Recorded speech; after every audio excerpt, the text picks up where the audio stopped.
Welcome back दोस्तों, स्वागत है आप सभी का आपके अपने YouTube channel study circle VC पे। आइए दोस्तों, आज छत्तीसगढ़ टॉपिक के एक प्रमुख जो त्योहार होते हैं छत्तीसगढ़ के, उन पे हम एक विस्तृत चर्चा करते हैं। जो प्रश्न आने लायक है सिर्फ हम उन्हीं पे डिस्कस करेंगे, फालतू की कोई बात नहीं करेंगे। वीडियो के अंत तक बने रहिएगा, मजा आएगा। देखिए, सबसे पहले तो हमें ये जानना होगा कि हमारा जो हिंदू कैलेंडर है, ठीक है, उसमें जो शुरुआत होती है हमारी, वो जनवरी से नहीं होती है, वो अंग्रेजी कैलेंडर वाला है। ठीक है, हमारा जो हिंदू जो वर्ष है वो चैत्र से स्टार्ट होता है, ना कि जनवरी फरवरी के अकॉर्डिंग चलता है। चैत्र, बैसाख, ज्येष्ठ, आषाढ़, सावन, भादो, भाद्रपद, कुंवार, कार्तिक।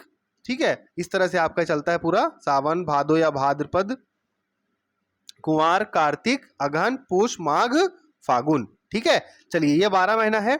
इसी हिसाब से हम देखते हैं। सबसे पहले हम चैत्र की बात कर लेते हैं दोस्तों। चैत्र जो है ये मार्च के आसपास का महीना है। ठीक है, मार्च अप्रैल का जो महीना है आपका क्या है, चैत्र है। इसमें सबसे इंपॉर्टेंट अगर कुछ है तो आपको, अगर कृष्ण पक्ष और शुक्ल पक्ष समझ में नहीं आता है तो पहले तो ध्यान रखिए कौन से महीने में क्या क्या त्योहार मनाया जाता है। देखिए, कृष्ण पक्ष जो होता है ये पूर्णिमा से लेकर के अमावस्या तक चलता है, इसे हम अंधियार पक्ष कहते हैं। जबकि शुक्ल पक्ष जो होता है यह अमावस्या से लेकर पूर्णिमा तक चलता है, इसे उजियार पक्ष कहते हैं। ठीक है, चैत्र माह में सबसे इंपॉर्टेंट है आपका चैत्र नवरात्र है, सरहुल त्योहार है, फूल आने पर ये सरगुजा क्षेत्र में वहां के किसान करते हैं। और बस्तर का माटी त्योहार इंपॉर्टेंट है। ठीक है, ठीक है, उसके बाद रामनवमी का मेला लगता है डभरा में। रामनवमी में का मेला लगेगा आपको डभरा में। क्लियर हो गया, चैत्र क्लियर है। आगे चलते हैं दोस्तों, बैसाख। चैत्र के बाद बैसाख माह अप्रैल से मई तक के बीच का चलता है। इसमें दोस्तों सबसे इंपॉर्टेंट है इसके मतलब बैसाख माह के शुक्ल पक्ष की तृतीया को अक्षय तृतीया या अक्ति का मनाया जाता है। और इसी दिन इंपॉर्टेंट है पुत्रा पुत्री विवाह। पुत्रा पुत्री विवाह काफी इंपॉर्टेंट है। ठीक है, तो चैत्र के बाद आया बैसाख। बैसाख माह की शुक्ल, इधर देखिए, बैसाख माह के शुक्ल पक्ष में तृतीया के दिन अक्षय तृतीया या अक्ति कहते हैं। और इसी समय क्या होता है, किसानों द्वारा बीज बुआई का प्रारंभ होता है और पुत्रा पुत्री विवाह होता है। आगे बढ़ते हैं दोस्तों, ज्येष्ठ। ज्येष्ठ मई जून के महीने में आता है। इंपॉर्टेंट क्या है ज्येष्ठ में सबसे ज्यादा, गंगा दशहरा। सरगुजा के क्षेत्र में गंगा दशहरा मनाया जाता है। ठीक है, आगे बढ़ते हैं दोस्तों, आषाढ़ की बात कर लेते हैं। बरसात का मौसम रहता है और जगदलपुर में बस्तर में गोंचा पर्व। ठीक है, बस्तर में गोंचा पर्व, ये भी आपका इंपॉर्टेंट है कि बस्तर में गोंचा पर्व कब आयोजित होता है, तो आषाढ़ माह में आयोजित किया जाता है। आषाढ़ के बाद सावन की बात करते हैं दोस्तों। जुलाई अगस्त में होता है सावन। इसमें ना एक गेड़ी पर्व है और एक इसी समय स्टार्ट होता है हरेली। पंचमी के दिन नाग पंचमी और पूर्णिमा के दिन रक्षाबंधन, ध्यान रखिएगा सावन में। ठीक है, पंचमी के दिन नाग पंचमी और पूर्णिमा के दिन रक्षाबंधन का त्योहार। भादो, ये एक्चुअल में भाद्रपद होता है। ठीक है, भाद्रपद का जो महीना होता है दोस्तों, ये अगस्त से सितंबर तक का होता है। भाद्रपद की प्रथमा को भोजली विसर्जन होता है, षष्ठी को हल षष्ठी होता है। माँ द्वारा अपनी पुत्र की लंबी आयु हेतु अष्टमी को जन्माष्टमी, रायगढ़ में मेला, और अमावस्या को पोला। पोला मतलब होता है बैलों की पूजा, ये बहुत इंपॉर्टेंट है। ठीक है, पोला मतलब बैलों की पूजा।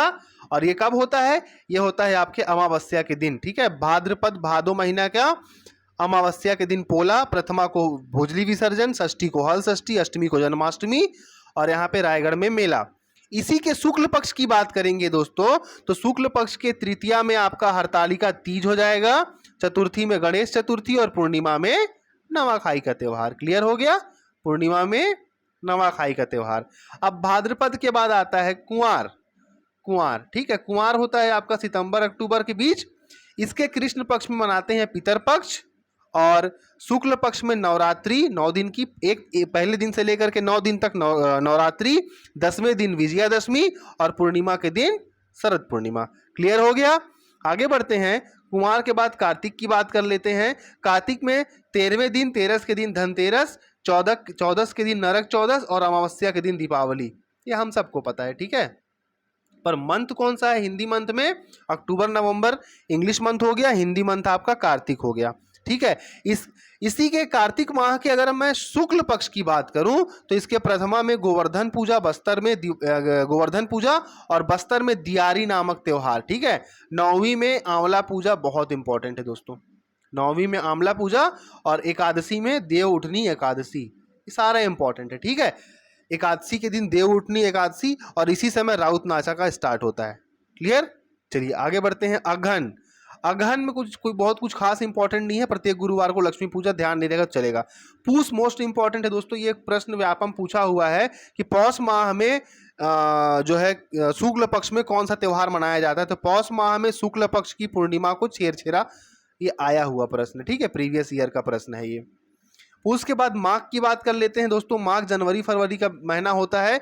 इसी समय पंचमी में बसंत पंचमी सरस्वती पूजा का मनाया जाता है।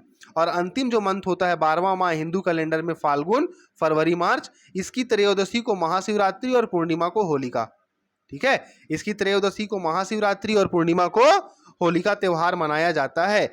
इसी तरह और भी सारे वीडियोस प्लेलिस्ट वाइज के अकॉर्डिंग सारे वीडियोस अरेंज्ड हैं, चाहे वो हिंदी के वीडियोस हो, चाहे वो ईवीएस के हों, चाहे वो सोशल साइंस के हों, चाहे वो बाल विकास के हों। आपका काम क्या है, जाइए वीडियोस पे, प्लेलिस्ट पे जाइए और जितना हो सके सारे के सारे वीडियोस को थॉरोली रीड करिए, देखिए, जो नहीं समझ में आता है उसको कॉपी में नोट करके याद करिए, बट पॉइंट्स आपके दिमाग में होने चाहिए, तभी आप वहाँ पे जो क्वेश्चन है वो क्रॉस कर पाएंगे, ठीक है। मैंने सारी की सारी प्लेलिस्ट बना दी है।